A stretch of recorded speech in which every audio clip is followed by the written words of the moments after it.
বিসমিল্লাহির রহমানির রহিম। আসসালামু আলাইকুম প্রিয় শিক্ষার্থীরা, আশা করি তোমরা সবাই ভালো আছো। তোমরা যারা 2025 সালে দশম শ্রেণীতে উঠবে, প্রিয় শিক্ষার্থীরা, তোমাদের গণিত বইটি কেমন হবে সেটি নিয়ে আমরা আলোচনা করব। প্রিয় শিক্ষার্থীরা, যেহেতু তোমাদের 2024 সালে নতুন কারিকুলাম ছিল, 2024 সালে নতুন কারিকুলাম সম্পূর্ণরূপে বাতিল করে 2025 সালে দশম শ্রেণীর শর্ট সাজেশনের উপরে তোমাদের কিন্তু বোর্ড পরীক্ষা হবে। তো 2025 সালে আমাদের গণিত বইয়ের কি কি অঙ্ক করতে হবে সেগুলো আমরা আজকে জানবো।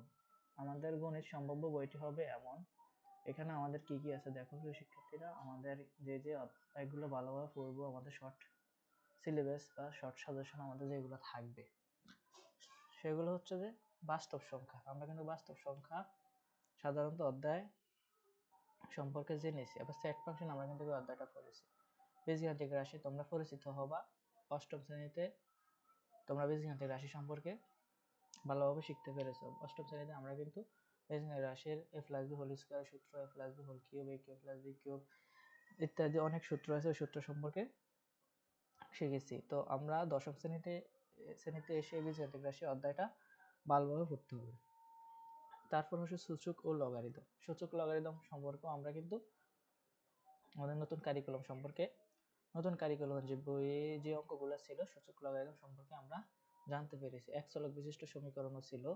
তো আমরা এক চলক বিশিষ্ট সমীকরণ সম্পর্কে ধারণা আছে। তো এখানে 6 নম্বর বলছে রেখাকোণ ত্রিভুজ ব্যবহারিক জ্যামিতি। এখানের মধ্যে আমাদের রেখাকোণ ত্রিভুজ, বৃত্ত, ত্রিকোণমিতি, অনুপাত, আমরা ত্রিকোণমিতি অনুপাত সম্পর্কে জানি। ত্রিকোণমিতি 6টি অনুপাত আছে, সাইন, কোসেক, কসেক, কট, সেগুলো সম্পর্কে। আবার এখানে দূরত্ব উচ্চতা আমরা সম্পর্কে জানি। দূরত্ব উচ্চতা হচ্ছে যে তোমার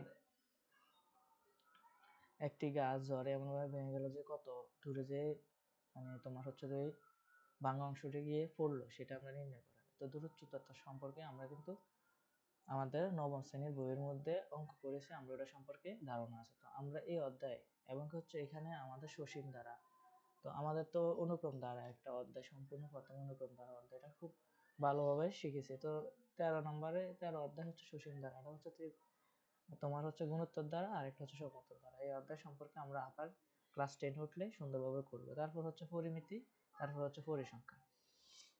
পরিমিতি আর পরিসংখ্যান তো আমরা সাধারণত জানি তোমার হচ্ছে যে গড়, প্রচুরক, মধ্যক, এগুলো আর কি।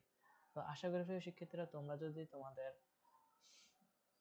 2025 সালে যখন দশম শ্রেণীতে উঠবে তখন যদি এই অধ্যায়গুলো ভালোভাবে করতে পারো, তাহলে তোমাদের বোর্ড পরীক্ষা যে 2025 সালে যে বোর্ড পরীক্ষা হবে সেই বোর্ড পরীক্ষার মধ্যে একটা ভালো ফলাফল করতে পারবে গণিতে।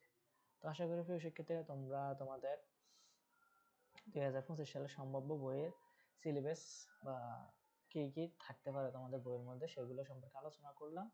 এবং তোমাদের 2025 সালে যখন বই দেওয়া হবে তখন তোমাদের বইয়ের সম্পূর্ণ অঙ্কগুলো সমাধান করবে। তো সবাই সুস্থ থাকবা, ভালো থাকবা, এই কামনাই করি।